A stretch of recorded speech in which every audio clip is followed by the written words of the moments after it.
Morning friends, എല്ലാവരും സുഖമായിരിക്കുന്നെന്ന് കരുതുന്നു. ഞങ്ങളിവിടെ സുഖമായിരിക്കുന്നു. ഇന്ന് ഞാൻ തയ്യാറാക്കാൻ പോകുന്നത് ഒരു സേമിയ പായസമാണ്. അതിനുള്ള ഐറ്റങ്ങളാണ് ഇവിടെ എടുത്തു വച്ചിരിക്കുന്നത്. ഇതൊരു പ്രത്യേക കാര്യത്തിന് വേണ്ടി ഞങ്ങൾ ചെയ്യുകയാണ്. ഇന്നൊരു ഫങ്ഷനുണ്ട്, അതിൻ്റെ ആവശ്യത്തിന് വേണ്ടിയാണ് ഇത് ചെയ്യുന്നത്. സേമിയയ്ക്കുള്ള ഐറ്റങ്ങളാണ് എടുത്തു വച്ചിരിക്കുന്നത്. ഇത് സേമിയ 3 കപ്സ് ഉണ്ട്. 250 ml കപ്സിന് 3 കപ്സ്. ഇത് റോസ്റ്റഡ് ആണ്, എന്നാലും ബട്ടർ ചേർത്ത് ഒന്നുകൂടെ ചെറുതായിട്ടൊന്ന് റോസ്റ്റ് ചെയ്യും. ഇത് കാഷ്യൂസ് ഇങ്ങനെ സ്പ്ലിറ്റ് ചെയ്ത് വെച്ചിരിക്കുകയാണ്. ഇതും റോസ്റ്റഡ് ആണ്. ഇതും ബട്ടറിൽ ഒന്നുകൂടെ ലൈറ്റായിട്ട് റോസ്റ്റ് ചെയ്യേണ്ട ആവശ്യമുണ്ട്. ഇത് റൈസിൻസ്, ഈ ബ്രാൻഡാണ്, സൺമെയ്ഡ് ബ്രാൻഡാണ് എടുത്തു വച്ചിരിക്കുന്നത്. ബട്ടർ ഇത് ആവശ്യത്തിന് എടുക്കും. ഇത് കാർഡമം പൗഡറാക്കി വെച്ചിരിക്കുന്നതാണ്. ഷുഗർ ചേർത്ത് ഇത് പൗഡറാക്കി, അതിൻ്റെ തോടൊന്നും എടുത്തിട്ടില്ല. കാർഡമം പൊട്ടിച്ചതിൻ്റെ സീഡ് മാത്രം എടുത്ത് ഷുഗർ ചേർത്ത് പൗഡറാക്കി വെച്ചിരിക്കുന്നതാണ്. ഇത് ഷുഗർ കുറച്ച് എടുത്ത് വെച്ചിട്ടുള്ളൂ, ഇനി ആവശ്യമുണ്ടെങ്കിൽ കുറച്ചും എടുക്കും. ഇത് മിൽക്ക്, 1.5 ഗാലൻ മിൽക്കുണ്ട്. 2% മിൽക്കാണ് എടുത്തിരിക്കുന്നത്. ആവശ്യത്തിന് എടുക്കും, ഇനിയും വേണമെങ്കിൽ കുറേ കൂടെ എടുക്കും. ഇത് വാട്ടർ കുറച്ചെടുത്ത് വെച്ചിട്ടുണ്ട്. ഇത്രയുമാണ് ഐറ്റങ്ങൾ. സോൾട്ട് ഒരു പിഞ്ച് ഇടുന്നതായിരിക്കും. പാനിൽ ബട്ടർ ഇട്ട് മെൽറ്റാക്കി, ഇത് മീഡിയം ഫ്ലെയിമിലായിരിക്കണം കിടക്കുന്നത്, കരിഞ്ഞു പോകാതെ സൂക്ഷിക്കണം. മെൽറ്റായ ബട്ടറിലേക്ക് കാഷ്യൂസ് ഇടുന്നു. കാഷ്യൂസ് റെഡിയായി. ഇതിനെയും കോരിയെടുക്കുന്നു. ഈ സ്പൂണിലോട്ട് കോരി മാറ്റി കപ്പിനകത്ത് തന്നെ കുക്ക് ചെയ്യുന്നു. പാനിൽ റൈസിൻസ് ഇട്ട് റോസ്റ്റ് ചെയ്യുന്നു. റൈസിൻസ് ഈ വിധത്തിൽ ഇങ്ങനെ റോസ്റ്റ് ചെയ്യുക, കരിഞ്ഞു പോകാതെ സൂക്ഷിക്കണം. ഇത് ഓൾമോസ്റ്റ് ഡണ്ണായി. ഇങ്ങനെ ഇത് കൊമള പോലെ ആകുന്ന ഉടനെ ഇതിൻ്റെ ഫ്ലെയിം ഓഫ് ചെയ്യാവുന്നതാണ്. റൈസിൻസ് റെഡിയാകുമ്പോൾ അത് പാനിൽ നിന്ന് കോരി മാറ്റി കപ്പിൽ തന്നെ വയ്ക്കുക. റൈസിൻസും കാഷ്യൂസും സെയിം പാനിൽ സെയിം ടൈമിൽ തന്നെ റോസ്റ്റ് ചെയ്യാവുന്നതാണ്. ഞാനിങ്ങനെ ചെയ്തതേ ഉള്ളൂ, കാരണം കാഷ്യൂസ് കുറച്ച് റോസ്റ്റ് ചെയ്തതായിരുന്നു. ഈ ഉരുളിയിലാണ് സേമിയ പായസം ഉണ്ടാക്കുന്നത്. അതിലേക്ക് ബട്ടർ ഇട്ട് മെൽറ്റായി. ഇനിയും സേമിയ അതിലേക്കിടുന്നു.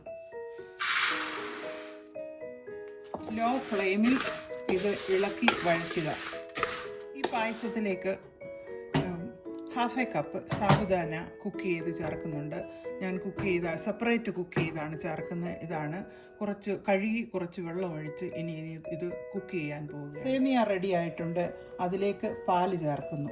ഈ പാല് തിളപ്പിച്ചതല്ല, തിളപ്പിക്കാത്ത പാലാണ് ഞാൻ ചേർക്കുന്നത്. ഈ കൂട്ട് തിളയ്ക്കുന്നത് വരെ മീഡിയം ടു ഹൈയിൽ ഫ്ലെയിം ഇടാവുന്നതാണ്.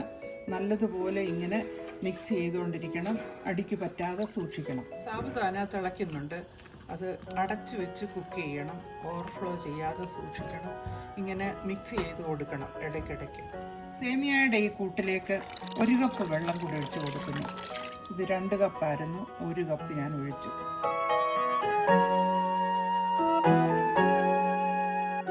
ഈ കൂട്ട് പായസം തിളച്ചു തുടങ്ങി. ഇനിയും ഫ്ലെയിം മീഡിയത്തിലാക്കണം, ലോ ടു മീഡിയം. ഇത് കൈവിടാതെ ഇങ്ങനെ ഇളക്കിക്കൊണ്ടിരിക്കണം, അല്ലെങ്കിൽ പാട ചൂടും അല്ലെങ്കിൽ അടിക്ക് പറ്റുകയൊക്കെ ചെയ്യും. അങ്ങനെ വരാതിരിക്കാൻ ഇങ്ങനെ ഇളക്കിക്കൊണ്ടിരിക്കണം. ഇരിക്കുന്ന പായസത്തിലേക്ക് ഈ കുക്ക്ഡ് സാബുദാന ചേർക്കുന്നു. നമ്മുടെ ആവശ്യത്തിന് ചേർത്താൽ മതി. ഇത് സാബുദാന എല്ലാം ഞാൻ ചേർക്കുകയാണ്. നല്ലതുപോലെ ഇത് ഇളക്കി യോജിപ്പിക്കുക. ഫ്ലെയിം ലോയിലാക്കാൻ മറക്കരുത്. ഞാൻ ലോയിലാക്കിയിട്ടുണ്ട്. ഇനിയും കുറച്ച് തിളച്ച പാൽ അതിലേക്ക് ഒഴിക്കുന്നു. ഇതിപ്പോൾ കുടിക്കാൻ നല്ല പരുവത്തിനുള്ള ഈ പാകത്തിലാണ് ഇരിക്കുന്നത്. ഇത് തണുക്കുമ്പോൾ ഒന്നുകൂടെ കട്ടിയാകും. അതുകൊണ്ട് പാല് തിളപ്പിച്ചത് ഇനി ഒഴിച്ച് ഇത് ലൂസാക്കാവുന്നതാണ്. ഇപ്പോൾ കുഴപ്പമില്ല, തണുക്കുമ്പോൾ ഇത് കട്ടിയാകും. 4 ടേബിൾ സ്പൂൺ ഷുഗർ ആഡ് ചെയ്യുന്നു. കാഷ്യൂസ് ആഡ് ചെയ്യുന്നു. റൈസിൻസ് ആഡ് ചെയ്യുന്നു. 1 പിഞ്ച് സോൾട്ട് ആഡ് ചെയ്തിട്ടുണ്ട്. തോട് കളഞ്ഞ് പൊടിച്ചതാണിത്. ഇത് ഷുഗർ ചേർത്താണ് പൊടിച്ചിരിക്കുന്നത്. അത് ചേർക്കുന്നു. പായസം റെഡിയായി. ഫ്ലെയിം ഓഫ് ചെയ്തു. ടേസ്റ്റ് നോക്കിയിട്ട് നല്ല ടേസ്റ്റ് ഉണ്ട്. സേമിയ പായസം റെഡിയായി.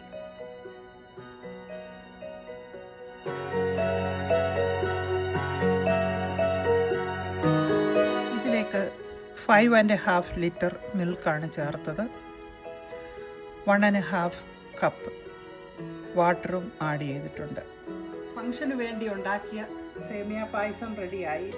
ഇതിനി ഞങ്ങൾ കൊണ്ടുപോകാൻ പോവുകയാണ്. ഇതൊരു വേറൊരു പോട്ടിനകത്തൊഴിച്ചാണ് ഇത് കൊണ്ടുപോകുന്നത്.